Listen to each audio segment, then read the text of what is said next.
రాష్ట్రాన్ని అభివృద్ధి పథంలో నడిపిస్తుంటే బీఆర్ఎస్ నేతలకు వచ్చిన ఇబ్బంది ఏంటని ప్రశ్నించారు సీఎం రేవంత్ రెడ్డి.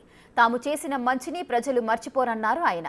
ఎస్ఎల్బీసీ పాపం మీది కాదా అంటూ కేసీఆర్ ను నిలదీశారు సీఎం రేవంత్.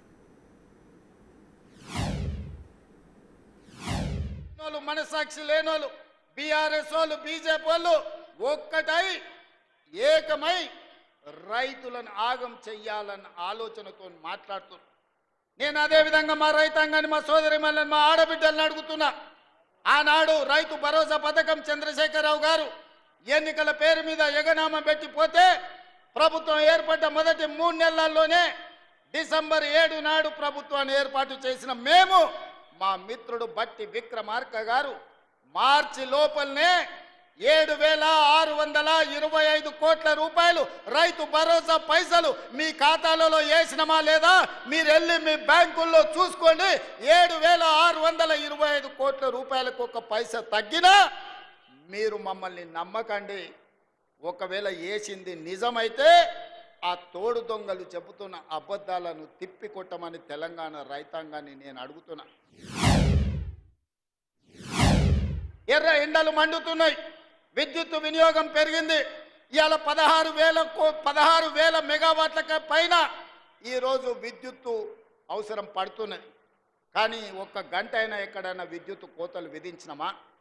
ఇవాళ 24 గంటల వ్యవసాయ విద్యుత్తు రైతులకు ఉచితంగా అందించడమే కాదు, ఆనాడు ఇవ్వండి ఈనాడు పేదోళ్లకు 50 లక్షల కుటుంబాలకు మా ఆడబిడ్డలు చెప్పాలి, మా అక్కలు చెప్పాలి, మీరెవరైనా ఇంటి బిల్లు కడుతుండ్రా 200 యూనిట్ల వరకు ఒక్క పైసా లేకుండా మా ఆడబిడ్డలకు ఇంటి కరెంటుకు బిల్లు కట్టకుండా మాఫీ చేసింది నిజం కాదా? మా అక్కల్ని నేను అడుగుతున్నా, మీరు ఒక్కసారి ఆలోచన చెయ్యండి. ఇంటి బిల్లు కట్టక 15 నెలలు అయింది కదా, బట్టి గారు ఒక్క రూపాయనన్న మిమ్మల్ని అడిగినరా? మీ 50 లక్షల పేదోళ్ళ కుటుంబాలకు ఇవాళ 200 యూనిట్లు మేము ఇవ్వడం లేదా? ఇది నిజం కాదా అని చెప్పి మా ఆడబిడ్డలను అడుగుతున్నా. ఈ చంద్రగ్రహణం బట్టి మా సంఘాలను మా ఆడబిడ్డలను నిర్వీర్యం చేసిన మాట నిజం కాదా?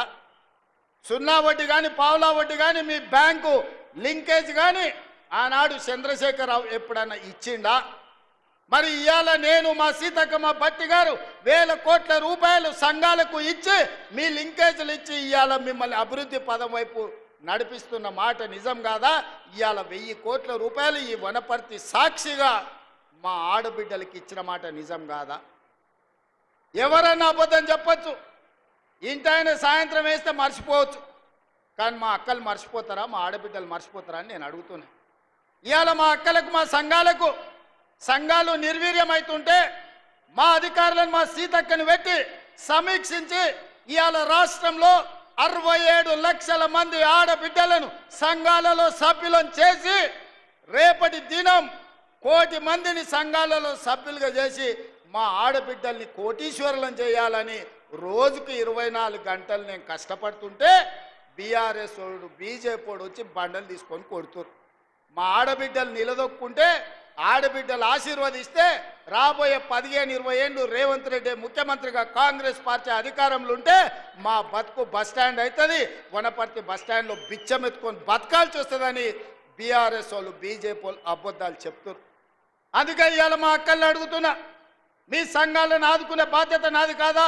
మీ సంఘాలకు హైదరాబాదు హైటెక్ సిటీ పక్కన పెద్ద పెద్ద ఐటీ కంపెనీలు ఉన్న దగ్గర 100 కోట్ల ఎకరాలు ఉన్న దగ్గర 100 కోట్ల విలువైన భూమి 3.5 ఎకరాలు మీ సంఘాలకు హైటెక్ సిటీ శిల్పారామం పక్కన 150 షాప్స్ పెట్టుకొని మీ ఉత్పత్తులను ప్రపంచానికి అమ్ముకునే విధంగా బిల్ గేట్స్ బిల్ క్లింటన్ ఎవరు వచ్చినా మీ సంఘాల నైపుణ్యం చూసే విధంగా శిల్పారామం పక్కన మీకు 3.5 ఎకరాలు నేను ఇయ్యలేదా?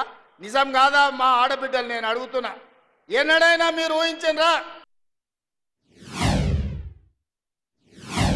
ఈ ఆర్టీసీ బస్సులు 1000 బస్సులు మా ఆడబిడ్డలు కొని ఆర్టీసీకి కిరాయికి పెట్టి 1000 బస్సుల యజమానులను మా ఆడబిడ్డల్ని చేసిన మాట నిజం కాదా?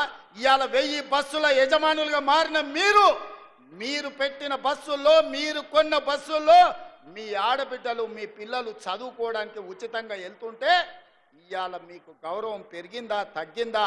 ఆనాడు కేసీఆర్ ఉన్నప్పుడు ఇంటి ఆయన మందు దాగొచ్చి కొడుతున్నప్పుడు ఎట్లుండే, ఇవాళ మీ సోదరుడు రేవంత్ రెడ్డి వచ్చిన తర్వాత మీ వ్యాపారాలు పెరిగిన తర్వాత మీ గౌరవం పెరిగిందా లేదా ఒక్కసారి ఆలోచన చేయండి అని మా అక్కల్ని అడుగుతున్నా.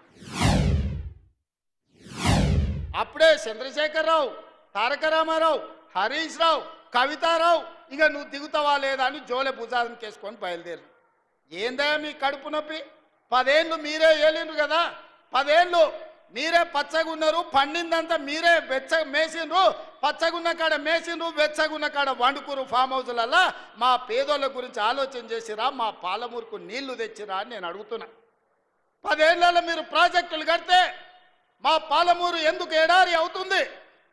మా ఆడబిడ్డలు వలసలు ఎందుకు పోతారు? ఇయాలటి కూడా కొత్తకోట దగ్గరనో, దేవరకద్ర దగ్గరనో, పెద్దమందడి దగ్గరనో జంటలుగా మేస్త్రీల దగ్గర, గుంపు మేస్త్రీల దగ్గర పైసలు తీసుకొని పిల్లల్ని ఇంటి దగ్గర వదిలి వలస పోతుంటే మా కష్టం గురించి ఎన్నడైనా ఆలోచన చేసిన వా చంద్రశేఖరరావు అని నేను అడుగుతున్నా. ఎన్నడైనా మా వలసలు, మా కష్టాలు, మా తట్ట పని, మా పార పని, మా మట్టి పని, మా రక్తాన్ని చెమటగా మార్చి ఈ దేశంలో ప్రతి ప్రాజెక్టు మేం కట్టినాం. బాక్రానంగల్ నుంచి నాగార్జున సాగర్ వరకు, శ్రీశైలం నుంచి శ్రీరామ్ సాగర్ వరకు మా చెమట లేకుండా, మా రక్తం దార బొయ్యకుండా కట్టిన ప్రాజెక్ట్ ఏదైనా ఉందా అని చంద్రశేఖరరావు నేను అడుగుతున్నా. ఆనాడు నువ్వు ఎస్ఎల్బీసీ మేము మొదలుపెట్టి 32 కిలోమీటర్లు పూర్తి చేస్తే 10 కిలోమీటర్లలో 2 కిలోమీటర్లు వేసి పడావు పెట్టే 10 ఏళ్ళు పడావు ఉన్న ఎస్ఎల్బీసీ పనులు ఆగిపోవడం వల్ల ఇవాళ కుప్పగూలి 8 మంది ప్రాణాలు పోయినాయి. ఈ పాపం నీది కాదా చంద్రశేఖరరావు? ఈ పాపాల భైరవుడివి నువ్వు కాదా? మా ప్రాణాలను, మా ఆస్తులను కొల్లగొట్టి ఇవాళ రాయలసీమకు నీళ్లు తరలించకపోతుంటే గుడ్లు అప్పగిచ్చి చూస్తున్నావు కదా. రాయలసీమకు నీళ్లు తరలించడానికి కారణం నువ్వు కాదా?